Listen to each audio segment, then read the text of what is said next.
Right now, if you tilted this set, everything would just come out. So I'm going to put them back for now, and I'm going to explain some other supplies to you. This is a no scratch scrub sponge. I got it at my grocery store. You can get them just about anywhere, and you can get any kind of brand you want. The thing is, I want it to have the scouring side, but I don't want it to be the rippled extra stiff scouring pad. I want it to be the softer one when I get it wet. And when I use it, I won't press really hard because I don't want to destroy the inside of my pan. I just want to rough it up a little bit so that the pigment and the water will sit flat in my set. So we're going to do that first. I'll move all this aside. You'll also need a baggie. This is a snack baggie. You can use sandwich baggie, snack baggie, anything you want, because I'm going to end up taking out, and I'll do that now, I'm going to end up taking out the Chinese white, and I'm going to remove the label. If you look at the side of your pan, right here on the side, it says Chinese white, and every one of these are labeled on the side of the pan, so you want to use that as we go.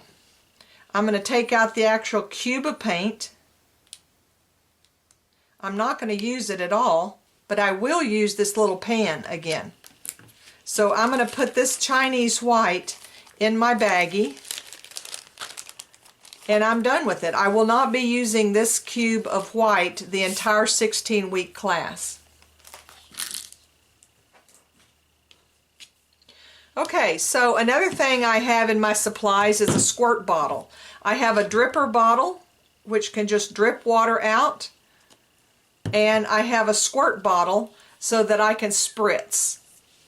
I also have washable Elmer's school glue, and it's important to get washable. I'll go over that a little bit later.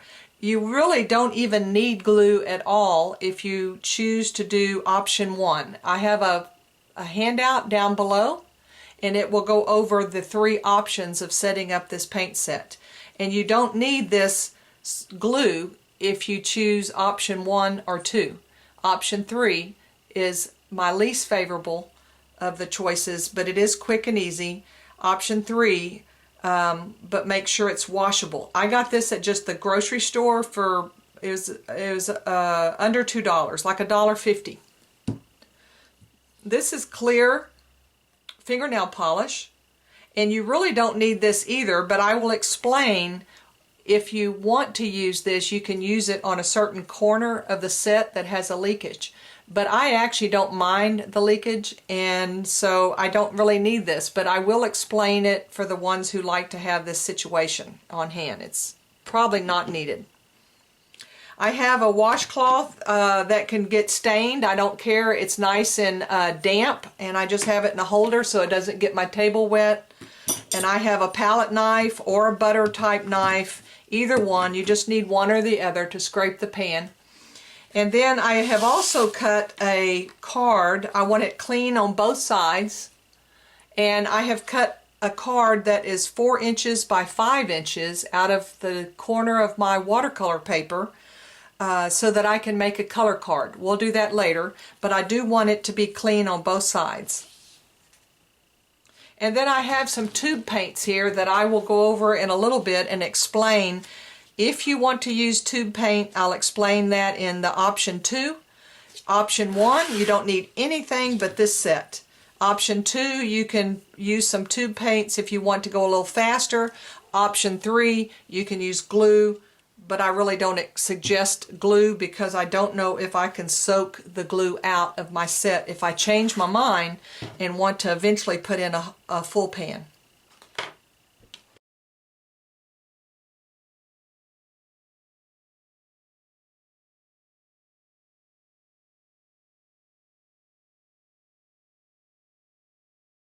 Down below my video, I have some handouts that you can print. I really suggest printing these before you even get started, because each square will tell you step by step how to set up this paint set. And it's a lot easier if you can refer back to the PDF downloadable and printable handout I have for you. So look below, there's a little drop down caret below the video, and push that drop down caret and it will give you the handouts to print. The reason I want to rough up this set is because I want the paint to sit nice and flat. So I'm getting my sponge wet and drying my hand off so that I can rough it up. Again, I don't want to press really hard, but I want to get in each corner. With the corner of my sponge, I want to get into the corner of my paint set and rough it up some. And I go each direction so that if I am making grooves, it will be nice and flat. I don't want to go so rough. It looks like I'm pushing hard, but actually I'm not pushing that hard. I want to just go enough to take off the shine, kind of like I'm making it a matte finish instead of a shiny finish. It's not so much about the finish, but I want the water to sit nice and flat in here and not beat up.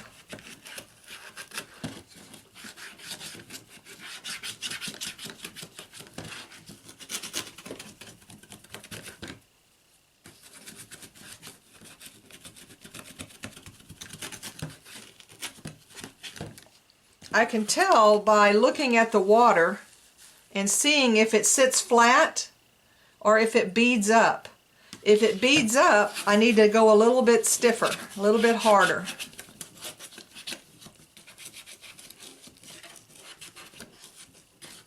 Again, I don't want it to be grooves that make staining grooves.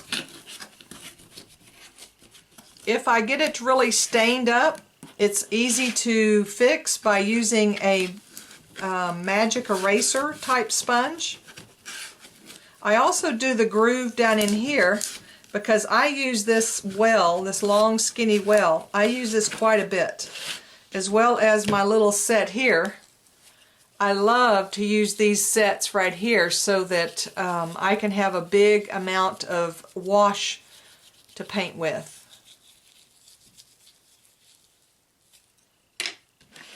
I'm going to take this tray out and I'm going to do these 4 places here.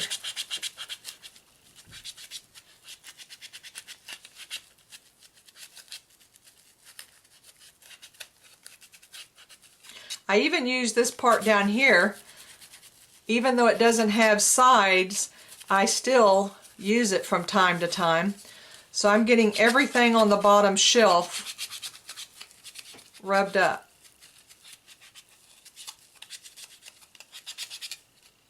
And as I look, I put a little bit of water on them, and I can see if that water is beading up or sitting flat. I think it's beating up, so I'm going to make it to where it sits flat. Just tilting in the light can help you.